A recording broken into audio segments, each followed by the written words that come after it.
Question number 2 के अंदर आपने बताना है कि सिंगुलर इसमें से कौन सी मैट्रिक्स है और नॉन सिंगुलर कौन सी है। सिंगुलर मैट्रिक्स वो होती है, पिछले क्वेश्चन के अंदर हमने किया था डिटर्मिनेंट निकाला था। तो अगर आप डिटर्मिनेंट निकालते हैं मैट्रिक्स का और वो ज़ीरो के इक्वल आ जाता है तो इसका मतलब कि वो मैट्रिक्स आपके पास सिंगुलर है। और अगर ज़ीरो के अलावा कोई नंबर आ रहा है, आपका डिटर्मिनेंट ज़ीरो के अलावा कोई आता है, तो इसका मतलब कि मैट्रिक्स आपकी है नॉन सिंगुलर। तीन इसके पार्ट्स हैं, यही कर लेते हैं। इसको हम ए मैट्रिक्स का नाम दे देते हैं।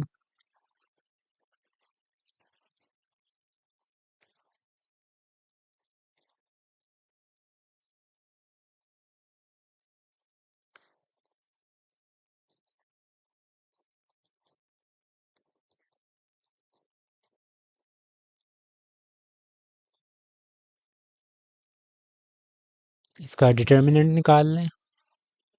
डिटर्मिनेंट के लिए मैंने पिछले क्वेश्चन में बताया था कि हम बार्स यूज़ करते हैं। क्रॉस मल्टीप्लिकेशन होगी, -1 मल्टीप्लाई होगा -3 के साथ। बीच में डिटर्मिनेंट का फॉर्मूले के हिसाब से आपके बीच में माइनस का साइन आएगा और 3 मल्टीप्लाई होगा 1 के साथ।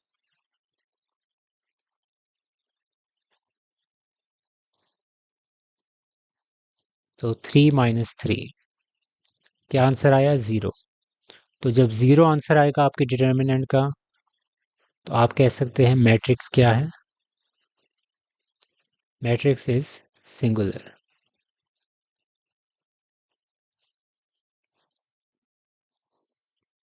सेकंड पार्ट है, इसके अंदर मैंने इसको बी का नाम दिया। इसका डिटर्मिनेंट निकालते हैं।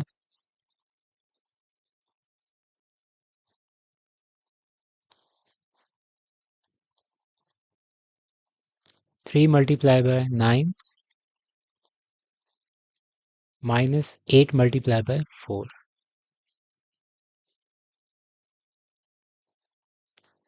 3 9 27, 8 4 32। तो इस केस के अंदर आप देख सकते हैं कि आपका आंसर 0 नहीं आया, बल्कि -5 आया। तो 0 के अलावा अगर कोई वैल्यू जब भी आएगी तो आप कह देंगे मैट्रिक्स आपके पास नॉन सिंगुलर।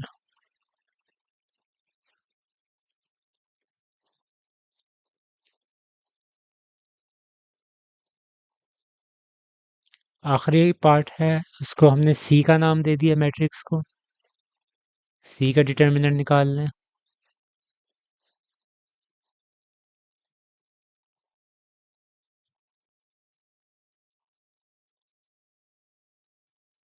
-a मल्टीप्लाई होगा b के साथ। बीच में फॉर्मूले का माइनस आएगा और यहां से b मल्टीप्लाई होगा a के साथ।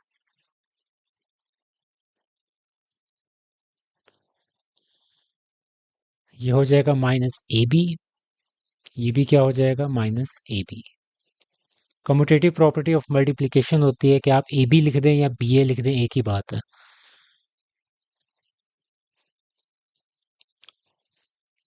तो इस हिसाब से ये आपस में क्या हो जाएंगे? -2ab। जीरो तो नहीं आया ना, तो जीरो आता फिर सिंगुलर होना था। अब जीरो नहीं आया, इसका मतलब क्या है? ये नॉन सिंगुलर है। So the matrix is non singular.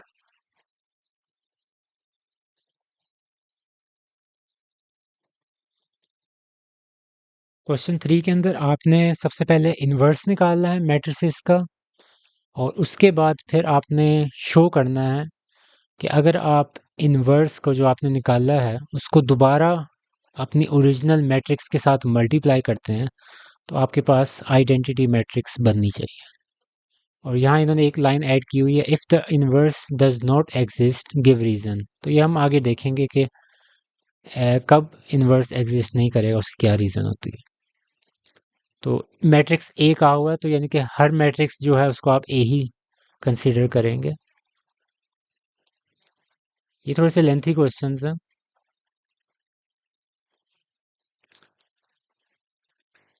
तो अगर मैं एक साइड पे आपको इन्वर्स का फॉर्मूला लिख दूं तो उससे आपको आइडिया हो जाएगा कि इन्वर्स के लिए आपको चाहिए क्या। ये आपके पास आप -1 लिखते हैं, इसका मतलब इनवर्स का साइन होता है, ए इनवर्स, इसको हम ए इनवर्स पढ़ते हैं।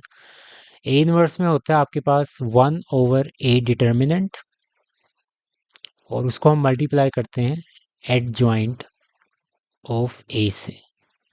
ए डी जे जो है, इसका मैंने शॉर्ट में लिखा हुआ है, ये बेसिकली एडजॉइंट होता है, इसकी फुल फॉर्म एडजॉइंट होती है। लेकिन हम फॉर्मूला जब भी लिखते हैं तो ए डी जे लिखते हैं, और जो आपकी मैट्रिक्स होता है उसका आगे नाम आ जाता है। तो 1/a डिटर्मिनेंट, और ऊपर आएगा एडजॉइंट ऑफ ए। अब एडजॉइंट ऑफ ए भी नहीं हमें पता, और डिटर्मिनेंट भी नहीं पता, तो पहले कौन सा निकालना है ये सबसे पहले सीखें। इन दो चीज़ों में हमेशा आप जो डिटर्मिनेंट है वो पहले निकाल लेंगे। आगे जाके क्वेश्चंस आएंगे, उसमें आपको रीज़न भी पता चल जाएगी कि डिटर्मिनेंट ही हम पहले क्यों निकालते हैं।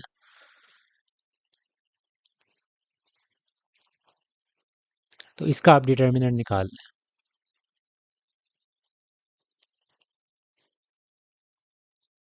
क्रॉस मल्टीप्लिकेशन 3 मल्टीप्लाई बाय 1 3, बीच में माइनस का साइन क्या होता है, फॉर्मूले का माइनस का साइन होता है। और 2 को 1 से मल्टीप्लाई करेंगे, 2 1 ज़ा 2। तो यहाँ आप देखें, यहाँ मैंने डायरेक्ट कर दिया क्वेश्चन, यहाँ मैंने 1 मल्टीप्लाई बाय 3, यहाँ कुछ नहीं लिखा, ब्रैकेट्स वगैरह नहीं लगाया, क्योंकि ये एक उससे अगला स्टेप है। ये प्योर डिटर्मिनेंट वाला क्वेश्चन तो है नहीं, इसमें एक फर्दर स्टेप आ गया कि आपने आगे इन्वर्स निकालना है, एडजॉइंट भी निकालना है। तो इस वजह से हम इसके जो डिटर्मिनेंट्स होंगे इसको हम डायरेक्ट करेंगे। 3 1 ज़ा 3, 3 लिख दिया, बीच में माइनस का साइन, और 2 1 ज़ा 2, डायरेक्टली 2।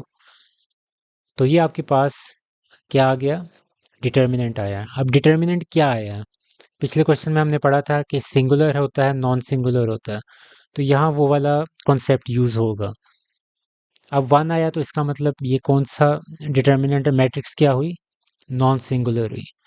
तो याद रखेंगे, जब भी आपकी मैट्रिक्स नॉन सिंगुलर होगी तो आप इन्वर्स निकाल सकते हैं।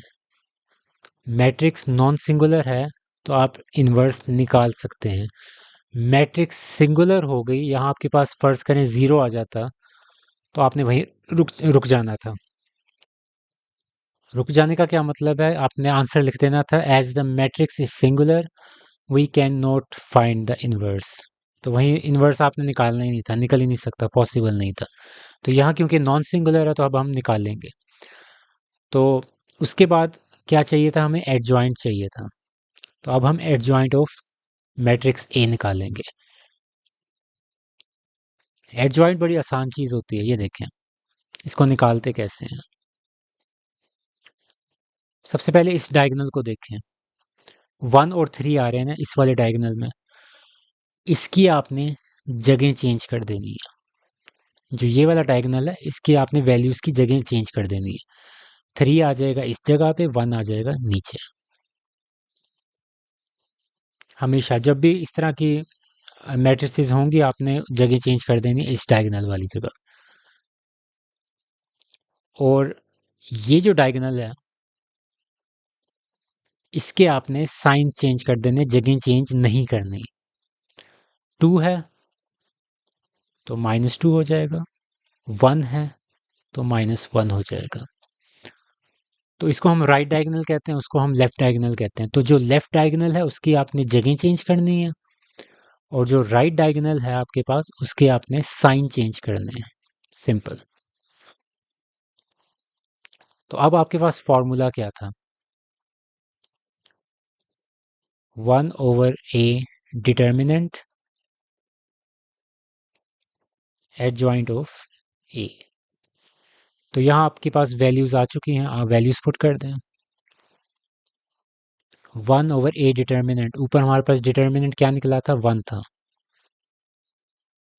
और यहाँ आपके पास आ जाएगा एडजॉइंट जो अभी हमने निकाला है।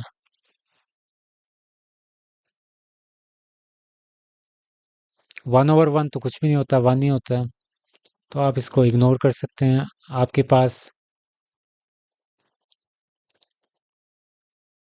यही आ गया आपका इन्वर्स।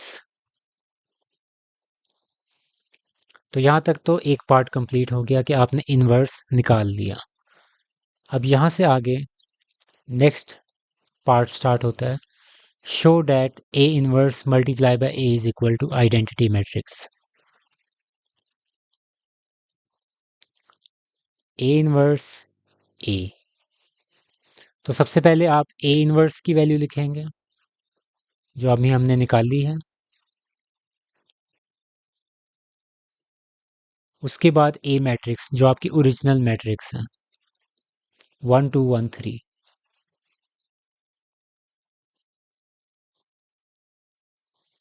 इनको मल्टीप्लाई करने के बाद आपका आंसर हर हाल में आइडेंटिटी मैट्रिक्स आना चाहिए। अगर नहीं आ रहा तो इसका मतलब दो सूरतें हो सकती हैं उसकी, या तो आपने मल्टीप्लिकेशन में गलती कर दी है या आपने सिरे से इन्वर्स ही गलत निकाला है। तो आना हर हाल में, जब आप इन्वर्स निकाल लेते हैं तो इन्वर्स को जब आप ओरिजिनल मैट्रिक्स के साथ मल्टीप्लाई करेंगे तो हर हाल में आइडेंटिटी मैट्रिक्स ही आनी चाहिए। अब यहाँ मल्टीप्लिकेशन है, फर्स्ट रो फर्स्ट कॉलम 3 को 1 के साथ मल्टीप्लाई किया, -2 को 1 के साथ, फर्स्ट रो सेकंड कॉलम 3 को 2 के साथ मल्टीप्लाई किया और -2 को 3 के साथ।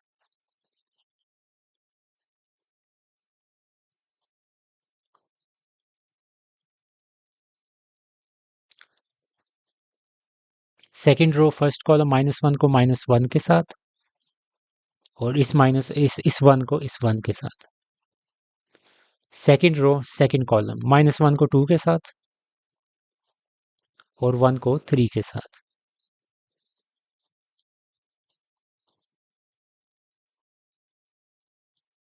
Three minus two, 6 minus 6, -1 + 1, -2 + 3।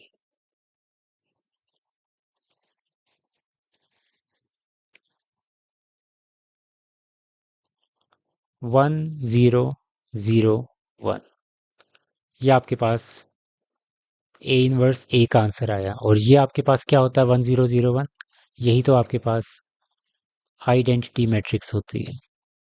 तो ए इनवर्स ए आपका आइडेंटिटी मैट्रिक्स हो गया। तो ये आपका क्वेश्चन यहाँ कंप्लीट हुआ।